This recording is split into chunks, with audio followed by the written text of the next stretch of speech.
real cases before a real judge. Plaintiff Jacqueline Ashford says everyone in America needs to be warned about what a player the defendant is.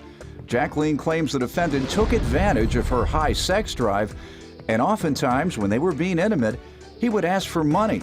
However, she's suing him today for an unpaid loan.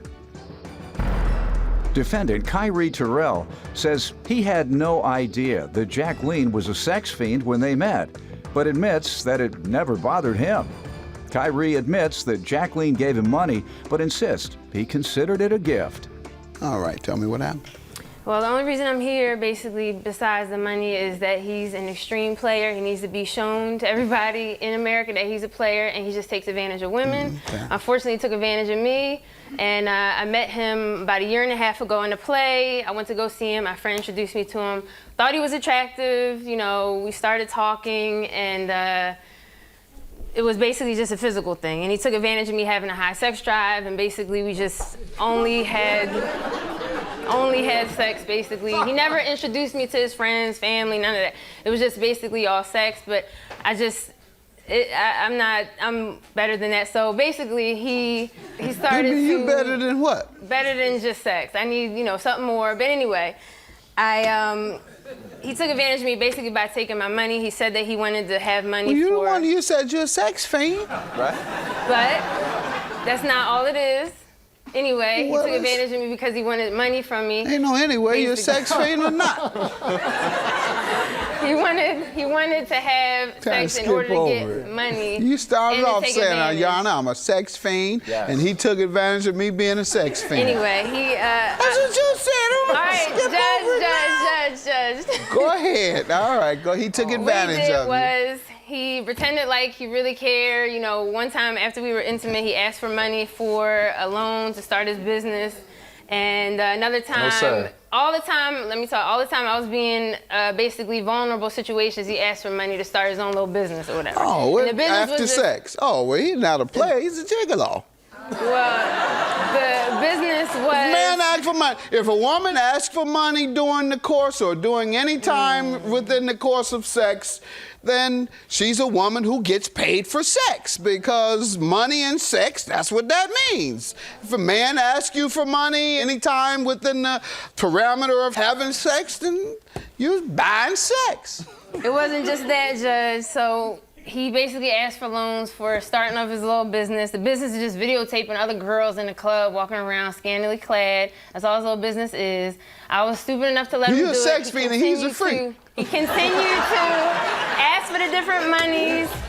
Plaintiff Jacqueline Ashford had a sexual relationship with the defendant, but she claims he took advantage of her high sex drive and often asked her for money while they were being intimate. Sir, first of all, I didn't know she was a sex fiend when I first met her, you know what I'm saying? But you didn't mind, did you? I didn't mind, I had the same impression. I mean, don't let it fool you, you know what I'm saying? That she innocent looking, arrogant. but she might as well be a Kardashian. We just ain't see the tape yet. But anyway. You didn't tape any of your activities. No, that's very rude what he just said. He's very arrogant and cocky. You call him a business. But then again, if you do tape, she's rich off of it. You know what I'm saying? I'm not doing that, Judge. She took a sex tape and put it out and got rich.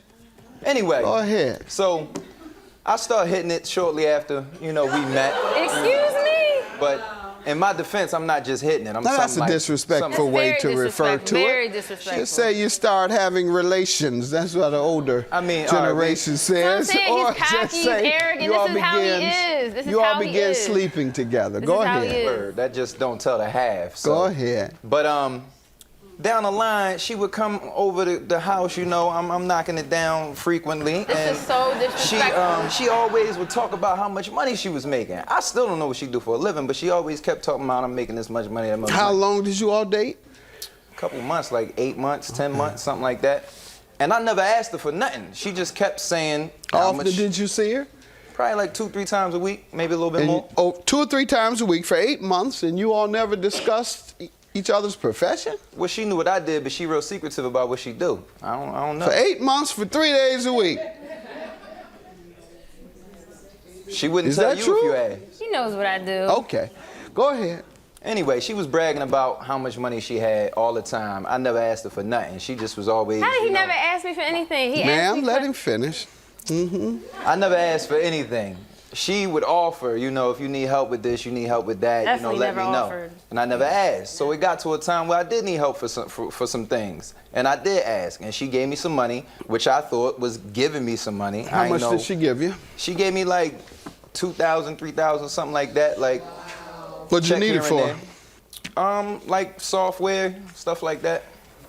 And it was total gift, huh? As far as I know. It wasn't a gift. He knew it was a loan. He said he was going to pay As me back far in as a you year. know, she didn't ask for it back?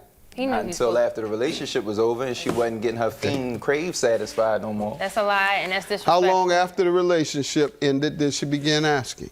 About whenever I started getting letters that I was supposed to be in court. How No, long after no. that, sir? How I long don't know. after? It was a couple of months after that. I Couple don't of months really remember. after the relationship, she began 4 or 5 asking months. for, okay, No, ma'am. after he got what he wanted to not talk to me anymore. That's what it was. And then I said, well, Same we need to thing get, that you wanted. we Sir. needed to get my money back. And he said within a year, he never gave me the money back. I have the checks. It's $3,300. He says they're gifts, though. It's not a gift. He knew it wasn't a gift. This is a text message that shows it's not a gift. It says, I'm planning on giving you the $3,300 back, but if we go to court, I will fight it. He knows it's not a gift. He knows it's not a gift.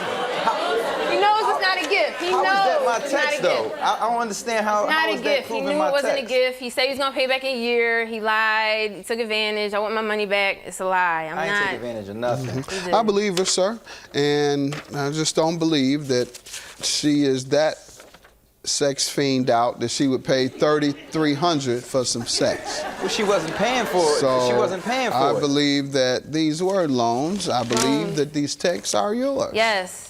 She He was needs to helping give me on the my money business back. and when I Judgment for stopped the wanting to plaintiff. deal with her. I believe her, sir. Judgment for the plaintiff, $3,300.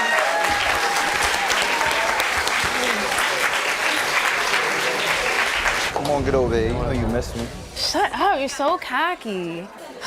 That's messed up. I'm just glad it's over and that's it. And there's nothing happening. Can I know what you do for a living now? You know what I do for a living. That's it. Shame.